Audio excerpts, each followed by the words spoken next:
আসসালামু আলাইকুম প্রিয় শিক্ষার্থীরা, সকলে কেমন আছো? আশা করি ভালো আছো। আজকে আমরা কথা বলবো তোমাদের 2025 সালে এসএসসি পরীক্ষায় বাংলাদেশের ইতিহাস ও বিশ্ব সভ্যতায় অর্থাৎ ইতিহাস সাবজেক্টের ফাইনাল সাজেশন নিয়ে। ইতিহাস সাবজেক্টে যদি আমরা একটু ভালো করে তোমাদেরকে দেখাই তাহলে দেখতে পারবো যে ইতিহাস সাবজেক্টে বই অনেকগুলো, অধ্যায় অনেকগুলো। তোমাদের এই হচ্ছে বইয়ের অধ্যায় যদি আমরা একটু দেখতে যাই তাহলে দেখতে পারবো যে এখানে প্রায় 15টা অধ্যায়।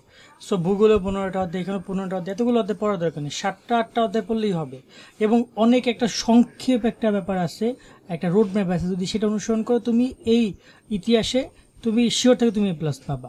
কীভাবে পড়তে হবে, কোন অধ্যায়গুলো পড়লে তোমার জন্য খুব সহজ হবে, কোন অধ্যায়গুলো থেকে 100% কোশ্চেন আসবেই, সেটা নিয়ে কথা বলবো। আমি এখানে তোমাদেরকে 7টা কিংবা 8টা অধ্যায় দিব, আর বাকিগুলো পড়ার দরকার নেই।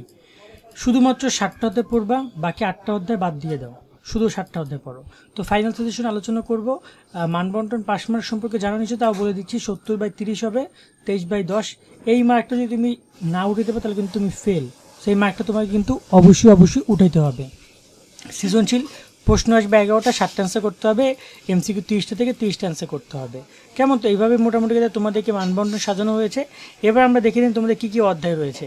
তো বড়সড় অনেকগুলো অধ্যায় এখানে রয়েছে। ইতিহাসের পরিচিতি, বিশ্ব সভ্যতায়, প্রাচীন বাংলা জনপদ, প্রাচীন বাংলার রাজনৈতিক ইতিহাস, প্রাচীন বাংলার সামাজিক অর্থনৈতিক সাংস্কৃতিক ইতিহাস, মধ্যযুগের বাংলার রাজনৈতিক ইতিহাস, মধ্যযুগের সামাজিক অর্থনৈতিক সাংস্কৃতিক ইতিহাস, বাংলা ইংরেজ শাসনের সূচনা পর্ব, ইংরেজ শাসনামল বাংলা প্রতিরোধ, নবজাগরণ সংস্কারের আন্দোলন, তারপর ইংলিশ শাসন আমলে বাংলা স্বাধিকার আন্দোলন, ভাষা আন্দোলন, পরবর্তী রাজনৈতিক ঘটনার প্রবাহ, সামরিক শাসন স্বাধিকার আন্দোলন, 70-এর নির্বাচন, মুক্তিযুদ্ধ, বঙ্গবন্ধু শেখ মুজিবুর রহমানের শাসনকাল এবং সামরিক শাসন পরবর্তী ঘটনার প্রবাহ।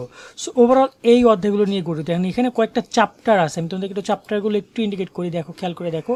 এখানে ইতিহাস পরিচিতি অধ্যায়টাকে বাদ দাও, বাদ দিলে যদি আমরা বিশ্ব সভ্যতাটাকেও বাদ দিই, এই দুইটা অধ্যায়কে বাদ দিয়ে এই 3টা অধ্যায় যেটা রয়েছে, এই 3টা অধ্যায় হচ্ছে একটা চ্যাপ্টার বা একটা হচ্ছে প্যারার মতো, যেখানে প্রাচীন বাংলা নিয়ে কথা বলেছে, যেটা আমাদের অনেক আগের একটা প্রাচীন যুগ যেটা রয়েছে সেটা নিয়ে। পরবর্তীতে 2টা অধ্যায় রয়েছে, সেটার নাম হচ্ছে 6-7। এই 2টা অধ্যায় হচ্ছে আবার মধ্যযুগ নিয়ে কথা বলেছে, এই 2টা অধ্যায়। এবং পরবর্তী আবার 3টা অধ্যায় রয়েছে, যেখানে 8, 9, 10-এ বাংলা এবং ইংরেজি শাসনকাল নিয়ে কথা বলেছে।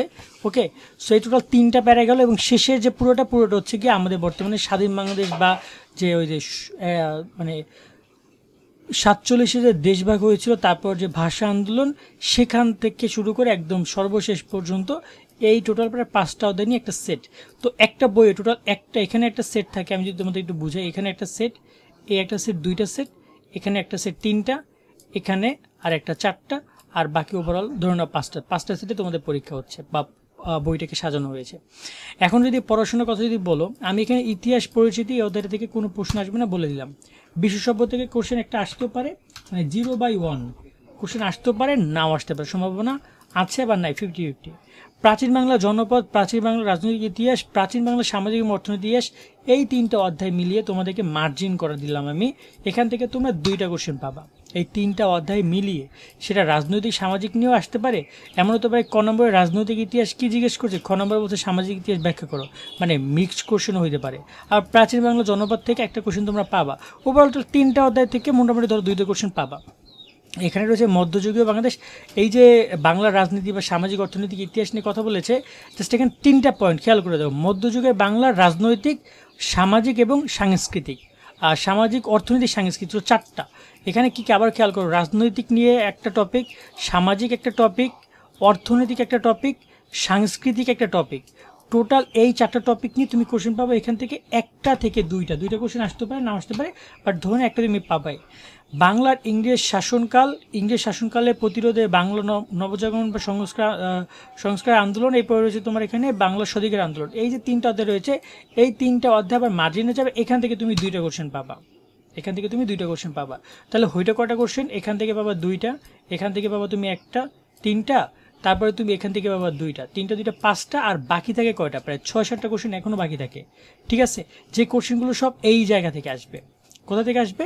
শুধুমাত্র এই জায়গা থেকে। বাকি সব কোশ্চেনগুলো তোমার এখানে যদি বলি আমরা যে এই যে বাংলা যে ভাষা নিয়ে শুরু থেকে শুরু করে বাংলা ভাষা, সাময়িক শাসন, এটা ওটা যা আছে, এখান থেকে ধরে থেকে একটা, এখান থেকে একটা, এমন হতে পারে যে শুধু মুক্তিযুদ্ধ নিয়ে তারা একটা করতে পারে, এমন হতে পারে বঙ্গবন্ধুর যে শাসনকাল বা তার যে হত্যা সেখান থেকে একটা করতে পারে, এমনকি শুধু ভাষা আন্দোলন নিয়ে তারা একটা করতে পারে। এভাবে তুমি বাকি কোশ্চেনগুলো সব এখান থেকে পাবা। তো এই জায়গায় আমরা যদি আবার ক্যালকুলেট করে ধরুন এখান থেকে যদি আমি ধরুন দুইটা আসলো, এখান থেকে দুইটা, এখান থেকে ধরুন একটা আসলো তিনটা, এখান থেকে আসলো দুইটা, পাঁচটা, আর এখান থেকে একটা আসলো, ধরুন ছটা যদি ধরি, তারপর 5টা প্রশ্ন এখান থেকে তোমরা কনফার্ম পাবা। 5টা থেকে 6টা প্রশ্ন তোমাদের এখান থেকে দিবে। সো এই জায়গায় তোমরা যদি জাস্ট এই ফর্মেটটা পড়ো, কারণ এই ফর্মেট কিন্তু আমরা সেই 21শে ফেব্রুয়ারি পালন করি, আমরা মুক্তিযুদ্ধ দিবস পালন করি, স্বাধীনতা দিবস, বঙ্গবন্ধুর ইতিহাস আমরা সব জানি, সামরিক শাসন, এইগুলো আমরা সব জানি, এগুলো আমরা খুব রিলেট করতে পারি, প্রচুর লিখতে পারবো। তো এই অধ্যায়গুলো তোমরা খুব ভালোভাবে পড়বে, এই পরামর্শ দিবা। আমি এই 5টা অধ্যায় পড়লে এনাফ তোমাদের। 5টা প্রশ্ন তোমরা কমন এখান থেকে তোমরা পাবাই শিওর থেকে, 5টা অধ্যায় পড়লে। এর বেশিও আসতে পারে, 6টা আসতে পারে যদি তোমার এখান থেকে কোশ্চেন না আসে। কথা বুঝছো? সেকেন্ড যে ব্যাপারটা সেটা হচ্ছে যে তোমার যদি বলি সেকেন্ড, তুমি যদি পড়তে চাও সেক্ষেত্রে আমি বলবো যে তোমার এখন যেটা সহজ লাগে। দেখো প্রাচীন বাংলা নিয়ে অনেকেই রাজা বা ওখানে যারা নবাব তাদের পড়তে চায় না, মধ্যযুগে পড়তে চায় না, সেক্ষেত্রে তুমি ইংরেজ শাসনকাল এটা পড়তে পারো। এই 3টাতে পড়তে এখান থেকে তুমি 2টা পাবা। সো 3, 5 আর 3 8টা অধ্যায় পড়লে তোমার মোটামুটি 7টা থেকে 8টা প্রশ্ন কমন পাবে। তাই আমি বলবো জাস্ট তুমি শেষের 8 থেকে 15 পর্যন্ত পড়ে যাও, তোমার আর টেনশন করতে হবে না। জাস্ট এই কটা পড়ে যাও, তাহলে তুমি আশা করি একটা ভালো রেজাল্ট তুমি করতে পারবা। বা এইখানে সৃজনশীল নিয়ে তোমার টেনশন, উপরেগুলো পড়ার দরকার নেই। আবার পড়লে কিন্তু উপরেগুলো পড়লে দেখা যায় যে তুমি হয়তো বা 5টা বা 4টা প্রশ্ন তুমি কমন পাইতে পারো, এরকম আসবে। কারণ এখানে আমি বলছি যে 3টা এখান থেকে আসবে তোমার মোটামুটি 2টা, আর এখান থেকে একটা আসতে পারে, এখান থেকে একটা আসতে পারে, না আসতে পারে, এভাবে। এবার আসি তোমাদের এমসিকিউ নিয়ে কথা বলতে। নৈবেদিক পার্টে তোমাকে 15টা অধ্যায় মিনিমাম প্রত্যেকটাতে 200 করে এমসিকিউ, 3000 এমসিকিউ পড়বা, যেটা গাইড বা সাপ্লিমেন্ট যেখান থেকে পড়ো না কেন, মোরাল টেস্ট পড়বা, টেস্ট পেপার, বিগত সাল সলভ করবা। বিগত সাল 2024 তোমার জন্য বেশি গুরুত্বপূর্ণ, 24টা সবচেয়ে বেশি, তারপর 2019, 18, 20 এগুলো অনেক গুরুত্বপূর্ণ, এগুলো ভালো করে পড়বা। আশা করি এখান থেকে পড়লে এখান থেকে যা আসার আসবে এইভাবেই আসবে, বুঝছো? বাট গাইড এবং সাপ্লিমেন্ট কমপ্লিট করতে হবে। টেস্ট পেপার পারলে টেস্ট পেপার সলভ করে ফেলবে, কারণ টেস্ট পেপার থেকে অনেক কোশ্চেন তোমাদের পরীক্ষা এবার দিবে। গত বছর টেস্ট পেপার থেকে অনেক প্রশ্ন কমন পড়েছে, নতুন কোশ্চেনগুলো টেস্ট পেপার উল্লেখ করা থাকে। সো অধ্যায়ভিত্তিক প্রশ্নগুলো পড়বা, সেটা গাইড পড়ো বা সাপ্লিমেন্ট পড়ো, যেখান থেকে পাও না কেন, মডেল টেস্ট পেপার পড়বা, পরীক্ষা দিবা। বিগত সালগুলো যখন গাইড বা সাপ্লিমেন্ট পড়বা তো এটা বিশেষ নজর দিবা, যেগুলো 2020-22 এসেছে আর 24-এর প্রশ্ন কালেক্ট করে সেগুলো ওটা পড়বা। এখানে A+ পাইতে এটা মাথায় রেখো, কেমন? সবাইকে আজকের মধ্যে এখানে বিদায় নিচ্ছি, সবাই ভালো থাকো, আল্লাহ হাফেজ।